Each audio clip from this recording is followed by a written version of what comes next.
السلام علیکم ورحمۃ اللہ وبرکاتہ۔ عزیز طلبہ، اللہ تعالیٰ کی ذات سے امید ہے کہ آپ سب خیریت سے ہوں گے اور آپ نے گزشتہ کام مکمل کر لیا ہوگا، اور اگر ابھی اس میں کسی قسم کی کمی رہ گئی ہے تو اس کو بھی بیٹا مکمل کر لیں۔ آج ہم الدرس السادس فعل ماضی پڑھیں گے اور اس کی تعریف پڑھیں گے اور اس کے گردان یاد کریں گے۔ جو ہم وزن اور موزون گزشتہ سے وابستہ ہفتہ میں پڑھے تھے اس کے مطابق آج ہم گردان پڑھیں گے۔ تو سبق شروع کرنے سے پہلے دعا پڑھ لیں۔ رب یسر ولا تعسر وتمم بالخیر وبک نستعین یا فتاح یا فتاح یا فتاح۔ تو بیٹا اگر آپ کا گزشتہ کام ابھی رہتا ہے تو اس کو مکمل کر لیں، اور اسی طرح آپ نوٹ بک چیکنگ کے لیے اسکول بھی بھجوا دیں تاکہ ساتھ ساتھ کام آپ کا مکمل چیک بھی ہوتا رہے۔ اب آپ کتابیں کھول لیجئے۔ جی بیٹا، یہ صفحہ نمبر 18 پہ ہم نے صیغوں کی ترتیب پڑھی تھی اور اسی طرح صیغے اور ان کے اوزان پڑھے تھے۔ آج ہم نیا سبق شروع کریں گے، الدرس السادس فعل ماضی، صفحہ نمبر 19 پہ یہ آپ کے پاس موجود ہے۔ تو سب سے پہلے ہم اس کی تعریف پڑھیں گے اور اس کے ساتھ ساتھ پھر ہم فعل ماضی معروف کی گردان مکمل کریں گے۔ جی دیکھیے، فعل ماضی کی طرف یہ وہ فعل ہے جس سے کسی کام کا گزشتہ زمانہ یعنی ماضی یعنی بات کرنے سے پہلے والے زمانے میں ہونا سمجھا جائے۔ تعریف دوبارہ سن لیں۔ یہ وہ فعل ہے جس سے کسی کام کا گزشتہ زمانہ یعنی بات کرنے سے پہلے والے زمانہ میں ہونا سمجھا جائے۔ مثلا آپ دیکھ رہے ہیں کہ اس وقت آپ سبق پڑھ رہے ہیں تو اس سے پہلے کا جتنا بھی ٹائم ہے وہ ماضی ہے، تو جو بھی اس میں آپ نے کام کیا وہ فعل ماضی میں کام ہوا ہے۔ دوبارہ سن لیں، جو ابھی اس وقت جو آپ بات سن رہے ہیں، سمجھ رہے ہیں، کام کر رہے ہیں، جو آپ حال کا زمانہ ہے، تو اس کو آسان الفاظ میں یوں بھی یاد کر سکتے ہیں کہ اس سیکنڈ سے پہلے کا جو بھی زمانہ ہوگا وہ ماضی ہوگا۔ اس میں جو کام ہوا وہ ماضی ہوا، اور جو ابھی اس سیکنڈ کے اندر، اس منٹ کے اندر جو کام کر رہے ہیں یہ حال ہے، اور اس منٹ کے بعد جو کام کریں گے وہ مستقبل بن جائے گا۔ تو یہ بیٹا جو ابھی آپ سن رہے ہیں تو یہ جو سننے کا وقت ہے یہ حال ہے، اس سے پیچھے جو بھی ہے وہ ماضی ہے۔ تو اس کی یہ تعریف ہو گئی۔ اب اس کی ہم چند مثالیں ذکر کرتے ہیں، جیسے اکلا، اس نے کھایا۔ تو اس کا مطلب یہ ہے کہ یہ جو کھانے کا زمانہ ہے یہ ابھی سے پہلے کا ہے۔ شربا، اس نے پیا۔ قرآن شریف میں ہے وَدَخَلَ مَعَهُ السِّجْنَ فَتَيَانِ، اور اس کے ساتھ قید میں دو نوجوان داخل ہوئے۔ یہ ترجمہ بھی لکھا ہوا ہے وَدَخَلَ، اور اس کے ساتھ قید خانہ میں دو نوجوان داخل ہوئے۔ تو اس میں جو مثال ذکر کی ہے وہ داخلہ کی ہے، داخل ہوئے یعنی زمانہ ماضی میں اس کے ساتھ داخل ہوئے۔ جیسے آپ کو کہا جی آپ سکول آئے، تو ظاہری بات ہے آپ زمانہ ماضی میں سکول آئے، آپ نے امتحان دیا، آپ نے کھانا کھایا۔ دوسری جگہ ارشاد ہے وَخَلَقْنَاكُمْ أَزْوَاجًا، ہم نے تم کو جوڑے جوڑے بنایا۔ ان مثالوں میں داخلہ اور خلقنا یہ دونوں فعل ماضی ہیں۔ دخلہ واحد مذکر غائب کا صیغہ ہے، خلقنا یہ جمع متکلم کا صیغہ ہے۔ تو اس سے معلوم ہوا کہ ماضی وہ فعل ہے جو موجودہ زمانے سے پہلے ہو۔ کوئی بھی کام ہو، کوئی آپ کام کر رہے ہیں، خواہ دیکھ رہے ہیں، سن رہے ہیں، سیکھ رہے ہیں، کچھ بھی ہے وہ سارا زمانہ ماضی میں ہوگا۔ تو اس کے اوزان بھی ہم پڑھ چکے ہیں، تو اب ہم اس کے گردان پڑھیں گے۔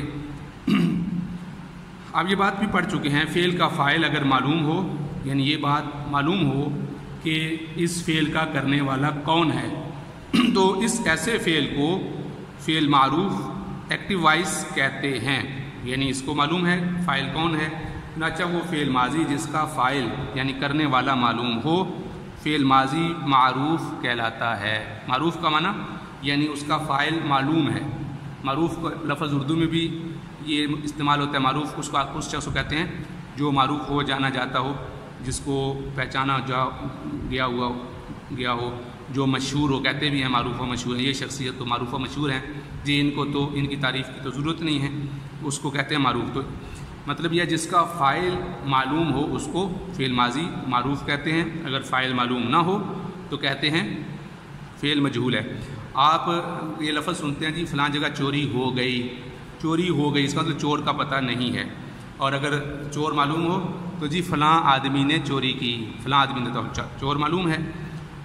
تو اسی طرح نصر، اس ایک آدمی نے مدد کی، واحد مذکر غائب کا صیغہ ہے۔ آپ اس کو غور کریں تو یہ واحد مذکر غائب کا صیغہ لکھا ہوا ہے اور اس کا ہم نے فعل وزن پڑھا تھا۔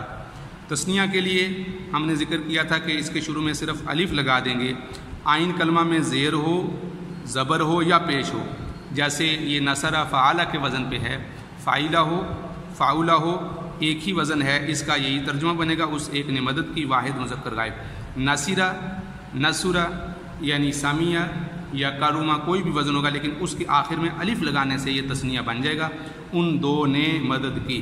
اگر میں یہ کہوں سمیعہ تو ان دو نے سنا، قتلا ان دونوں نے قتل کیا، آمنا ان دونوں نے ایمان لایا۔ تو اس کے آخر میں اگر الف ہوگی تو تثنیہ مذکر غائب ہوگا، تثنیہ بھی ہوگا، مذکر بھی ہوگا اور غائب بھی ہوگا۔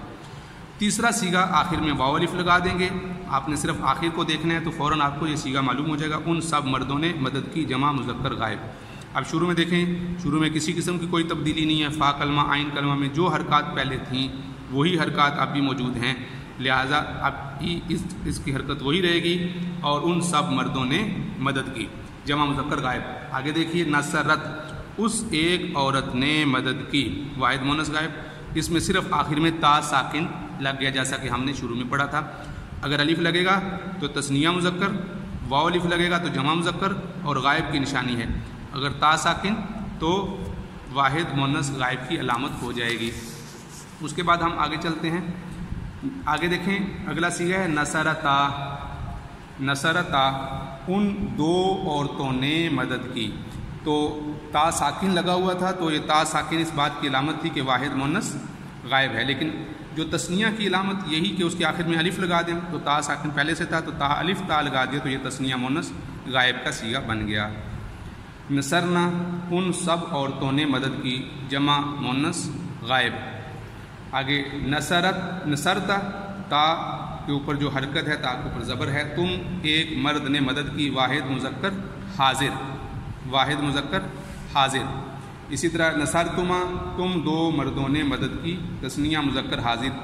تو نصرتا تا کے اوپر زبر ہو تو یہ علامت ہے کہ یہ اس کا فاعل حاضر ہے، نصرتا تو نے مدد کی، تما تم دو مردوں نے مدد کی، نصرتم تم سب نے، تم سب مردوں نے مدد کی۔ تو یہ تم کا لفظ یہ آپ نے یاد رکھنا ہے، تم یہ آتا ہے جمع مذکر حاضر کے لیے، اور تا ساکن واحد مونث حاضر کے لیے، تو ایک عورت نے مدد کی، واحد مونث حاضر۔ تما نصر تما تم دو عورتوں نے مدد کی، تثنیہ مونث حاضر۔ تو تثنیہ مذکر حاضر اور تثنیہ مونث حاضر کا صیغہ ایک ہی طرح ہے، نصر تما نصر تما۔ آگے دیکھیں نصرتن تم سب عورتوں نے مدد کی، جمع مونث حاضر، اور نصرت واحد متکلم ہے، مذکر کے لیے بھی ہے اور مونث کے لیے بھی ہے، میں نے مدد کی، عورت بھی کہہ سکتی ہے اپنے لیے، مرد بھی کہہ سکتا ہے میں نے مدد کی، واحد متکلم۔ نصرنا ہم نے مدد کی، یہ اس میں تثنیہ بھی آ گیا، جمع بھی آ گیا، مذکر بھی آ گیا اور مونث بھی آ گیا۔ ہم دو مردوں نے مدد کی، یہ بھی اس کا دو مرد ہوں تو یہ بھی اپنے لیے استعمال کر سکتے ہیں، اور دو عورتیں ہوں تو وہ بھی اپنے لیے استعمال کر سکتی ہیں نصرنا کا صیغہ، اور اگر دو سے زیادہ عورتیں ہیں تو وہ بھی اپنے لیے استعمال کر سکتی ہیں نصرنا ہم نے مدد کی، تثنیہ اور جمع متکلم اور نصر۔ اور اسی طرح اور اگر دو سے زیادہ مرد ہوں تو وہ بھی اپنے لیے صیغہ استعمال کر سکتے ہیں۔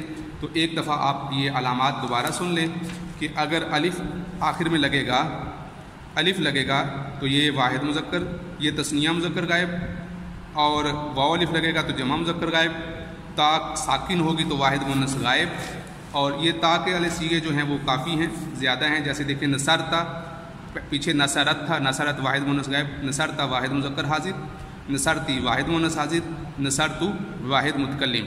تو تا ساکن ہوگی تو واحد مونث غائب ہوگا، اور اگر تا کے اوپر زبر ہوگی تو واحد مذکر حاضر ہوگا، تا کے اوپر پیش ہوگی تو واحد متکلم، اور تا کے نیچے زیر ہوگی تو واحد مونث